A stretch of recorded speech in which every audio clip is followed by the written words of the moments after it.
Sudarlun, ribuan rumah di Kecamatan Birem, Bayen, dan Kecamatan Rantau Selamat, Aceh Timur hingga Minggu 2 Januari 2021 dilaporkan masih terendam luapan Krung Bayun.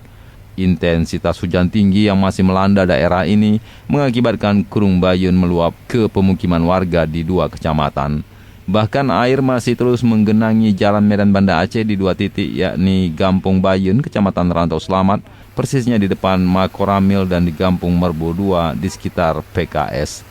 Walaupun akses transportasi di jalan masih bisa dilalui kendaraan, namun pengendara baik sepeda motor maupun mobil diminta berhati-hati ketika melewati 2 titik banjir.